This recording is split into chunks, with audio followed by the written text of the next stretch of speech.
भगवते वासुदेवाय। जय श्री राम, जय श्री हनुमान। आइए हम श्री राम कथा में प्रवेश करते हैं। काकभूषणी महाराज कहते हैं कि आज चारों राजकुमारों का श्रृंगार किया जा रहा है। वह अब तक गुरु आश्रम में रहते थे, गुरु आश्रम की पोशाक धारण करते थे, उन्हें वहाँ के नियमानुसार ऐसे ही रहना होता था। अब वह राजकुमार थे और उन्हें खुशबूदार उपटन और सुगंधित औषधियाँ यह सब मिलाकर जो पवित्र जल है उससे स्नान कराया जा रहा है और उन्हें फिर सुंदर वस्त्र, आभूषण आदि से सजाया गया। उसके बाद आज माताओं ने उनके लिए कई प्रकार के पकवान बनाए हैं। माताएं बड़े प्रसन्न चित्त मन से अपने बालकों को भोजन करा रही हैं। वह एक के बाद एक अपने अपने बालकों को अपने हाथों से भोजन करा रही हैं। आज के कई माता ने राजभोग बनाया है जो कि राम को अति प्रिय है। कई माता राम को खिलाती जा रही है, राम खाते जा रहे हैं और वह मंद मंद मुस्कुराते जा रहे हैं। तो वहाँ पर दशरथ जी आते हैं और वह कहते हैं कि आज सारा भोजन अपने बालकों को ही खिलाया जाएगा या राजा दशरथ को भी कोई भोजन कराएगा। तो माताएं कहती है कि महाराज आज तो आप ही भोजन कर लीजिए और हमारे बालकों और माता के बीच में आप मत पड़िए। तो राजा दशरथ कहते हैं यह कोई नन्हे नन्हे बालक नहीं है जो आप इस तरह उन हाथ से भोजन करा रही हैं। तो बोलते हैं, माताएं बोलती हैं कि पुत्र कितने भी बड़े हो जाएं, माता के लिए तो वह नन्हे बालक ही रहते हैं। इस प्रकार सभी प्रसन्न चित्त भाव से आनंद से रहने लगते हैं। दिन पर दिन बीतते जाते हैं। एक दिन राजसभा में महाराज दशरथ और गुरुदेव वशिष्ठ जी विराजमान हैं। वह राजकार्य के विषय में कोई चर्चा कर रहे हैं। इतने में द्वारपाल आता है और वह कहता है, महाराज की जय हो, गुरुदेव विश्वामित्र पधारे हैं। महाराज कहते हैं कि उन्हें आदर सहित महल में लेकर आओ। तो गुरुदेव वशिष्ठ जी कहते हैं कि राजन, आपको स्वयं उनके स्वागत के लिए जाना चाहिए। तो महाराज जो आज्ञा गुरुदेव कहकर आगे बढ़ते हैं।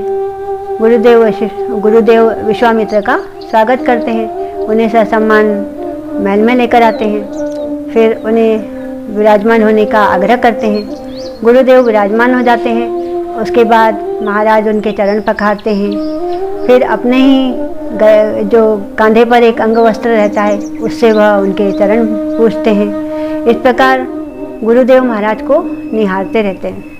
फिर महाराज उनसे पूछते हैं कि गुरुदेव, आप यहाँ पर आपका जो आगमन हुआ है तो आप किसी कष्ट में तो नहीं हैं, आप स्वस्थ तो हैं? इस प्रकार महाराज उनसे पूछते हैं।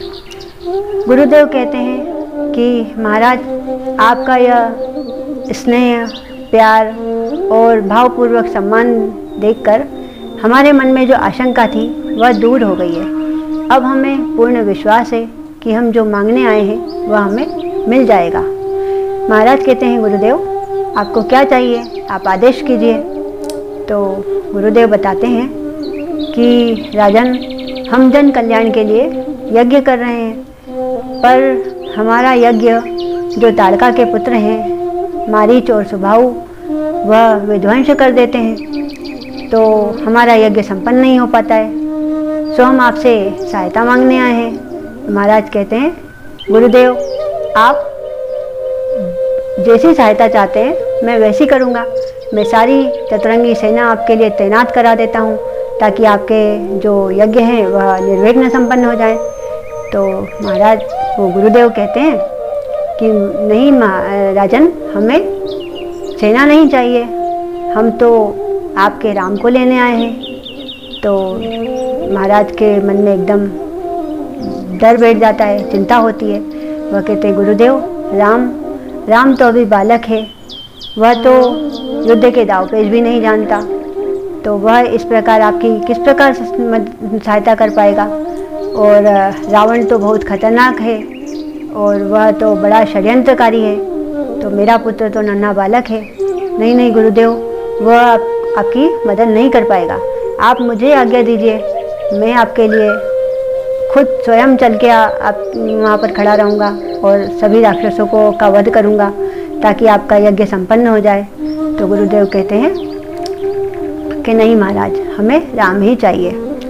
तो इस प्रकार बातें होती रहती हैं और महाराज थोड़े से भाव विभोर होकर गुरुदेव के चरण पकड़ लेते हैं। तो गुरुदेव एकदम से क्रोध में आ जाते हैं और कहते हैं, राजन, जब कुछ दे नहीं सकते हो तो इतनी बड़ी बड़ी बातें नहीं करनी चाहिए।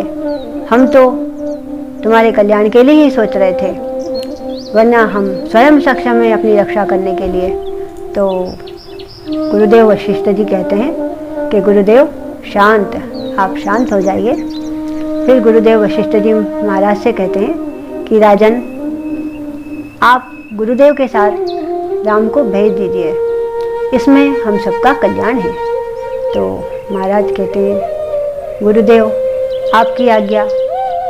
अब महाराज कुछ नहीं बोल पाते और वह दोनों गुरु की आज्ञा मानकर राम को उनके साथ भेजने का निर्णय कर लेते हैं। फिर महाराज जी कहते हैं कि गुरुदेव, आपके साथ राम तो जाएगा पर साथ में लक्ष्मण भी जाएगा, क्योंकि ये दोनों एक दूसरे के बिना कभी अकेले नहीं रहे। ये दोनों दो शरीर एक आत्मा है। इस प्रकार महाराज कहते हैं और गुरुदेव से वह महाराज कहते हैं कि मैं आपको अपने दोनों पुत्र सौंप रहा हूँ। और फिर महाराज दोनों राजकुमारों को बुलाते हैं और उनसे कहते हैं कि आज से गुरु विश्वामित्र ही आपके माता पिता हैं। इनकी आज्ञा का पालन करना ही आपका धर्म है, कर्तव्य है। इनकी आज्ञा के बिना कोई कार्य नहीं करना।